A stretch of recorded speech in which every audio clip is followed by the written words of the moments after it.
Assalamualaikum warahmatullahi wabarakatuh. Halo anak-anak, ketemu lagi bersama Miss Aulin. Anak-anak, sebentar lagi kita akan memperingati Hari Raya Idul Adha, yaitu tanggal 10 Zulhijjah. Anak-anak, saat memperingati Hari Raya Idul Adha, bagi umat Islam yang mampu, mereka diperintahkan untuk berkurban. Perintah berkurban terdapat dalam surat Al-Kautsar ayat 1 sampai 3. Yuk kita baca. A'udzubillahi minasyaitonirrajim. Bismillahirrahmanirrahim. Inna a'tainakal kautsar. Sesungguhnya kami telah memberikanmu, wahai Muhammad, nikmat yang banyak. Maksudnya Allah telah memberikan kepada Nabi Muhammad, termasuk kita sebagai umatnya Nabi Muhammad, nikmat yang banyak. Nikmat kesehatan, nikmat iman, ilmu, keluarga yang baik merupakan nikmat dari Allah. Ayat kedua, fasholli li rabbika wanhar. Maka dirikanlah sholat karena Tuhanmu dan berkurbanlah. Sebagai wujud syukur kita kepada Allah, kita harus mendirikan sholat dan berkurban bagi yang mampu. Inna syani'aka huwal abtar. Sesungguhnya orang yang membencimu, dialah yang terputus. Maksudnya terputus dari rahmat Allah. Oke anak-anak, perintah berkurban sudah terdapat dalam surat Al-Kautsar. Dan kalau kita lihat dalam sejarah Islam, ada dua yang bisa kita ingat. Yang pertama terjadi ketika peristiwa anaknya Nabi Adam alaihi salam. Kalian ingat gak kisah Nabi Adam dan anak-anaknya? Habil dan Qabil. Habil dan Qabil diperintahkan oleh Allah untuk mengorbankan harta mereka. Habil yang pandai mengembala, dia mengorbankan kambing-kambing dan hewan ternaknya yang sehat dan gemuk. Sedangkan Qabil saudaranya, dia yang pandai bercocok tanam atau bertani, namun dia sayangnya mengorbankan hasil pertaniannya seperti gandum dan sayurannya yang sudah busuk, yang sudah layu. Maka kurban yang diterima oleh Allah adalah kurban dari Habil, anaknya Nabi Adam. Untuk kisah Nabi Adam nanti kalian bisa lihat kembali ya. Kalian bisa baca-baca kembali di buku kisah 25 Nabi dan Rasul atau di film kisah Nabi Adam. Kemudian yang kedua adalah sejarah kurban. Kita lihat pada peristiwa Nabi Ismail. Nabi Ibrahim pernah rindu kepada anaknya Nabi Ismail. Sampai Allah menguji keimanan Nabi Ibrahim yang harus menyembelih anaknya. Namun karena keikhlasan hati Nabi Ibrahim dan Ismail, Allah mengganti Nabi Ismail dengan kibas atau domba. Bagaimana kisahnya? Yuk kita saksikan video berikut ini.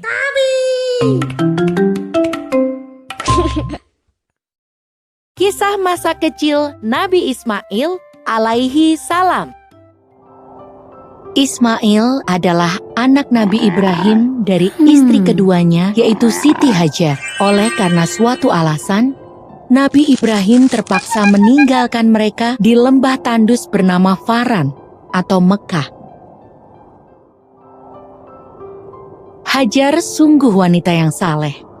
Ketika perbekalannya telah habis dan Ismail kecil terus menangis karena lapar, ia tetap sabar dan terus berdoa kepada Allah. Ya.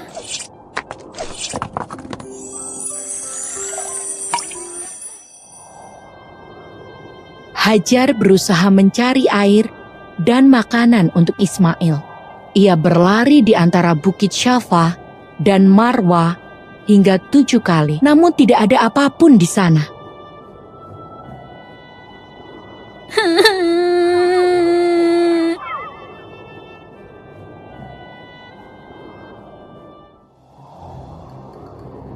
Allah memang Maha Pengasih. Allah menjadikan sebuah mata air yang jernih dari hentakan kaki Ismail. Hajar memandang mata air itu dengan takjub seraya berseru, Zam-zam, yang artinya berkumpullah.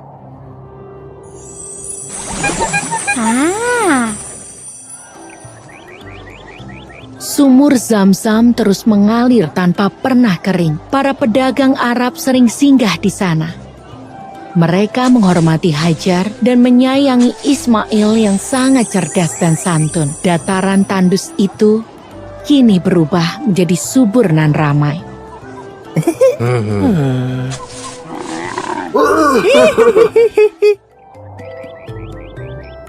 Setelah bertahun-tahun, Nabi Ibrahim memutuskan untuk mengunjungi Hajar dan Ismail. Nabi Ibrahim bersyukur Ismail tumbuh menjadi pemuda yang saleh. Allah memberikan perintah kepada Nabi Ibrahim melalui sebuah mimpi. Dalam mimpi itu, Nabi Ibrahim menyembelih Ismail sebagai bentuk ketaatan Nabi Ibrahim kepada Allah.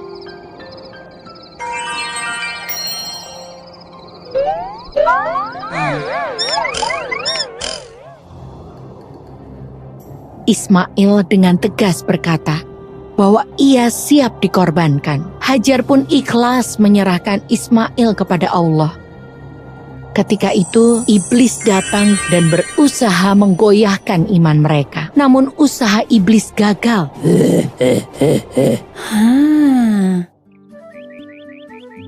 Ketakwaan Nabi Ibrahim dan keluarganya tidak tergoyahkan. Allah kemudian menyelamatkan Ismail dan menggantinya dengan seekor domba yang sangat gemuk. Sejak saat itu, Nabi Ibrahim dan keluarganya semakin taat pada Allah. Kisah ini diambil dari surat Asy-Syaffat ayat 102 sampai 107. Maka tatkala anak itu sampai pada umur sanggup berusaha bersama-sama Ibrahim, Ibrahim berkata, "Hai anakku, sesungguhnya aku melihat dalam mimpi bahwa aku menyembelihmu. Maka fikirkanlah apa pendapatmu." Ia menjawab, "Hai bapakku, kerjakanlah apa yang diperintahkan kepadamu. Insya Allah, kamu akan mendapatiku termasuk orang-orang yang sabar." Tatkala keduanya telah berserah diri dan Ibrahim membaringkan anaknya atas pelipisnya, nyatalah kesabaran keduanya.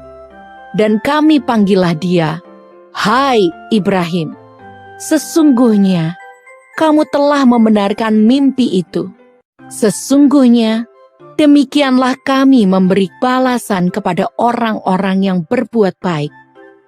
Sesungguhnya ini benar-benar suatu ujian yang nyata. Dan kami tebus anak itu dengan seekor sembelihan yang besar." Selanjutnya, agar kalian lebih semangat lagi, yuk kita dengarkan lagu tentang Idul Adha dari Kak Eva. Yuk kita dengarkan lagunya. 1, 2, 3.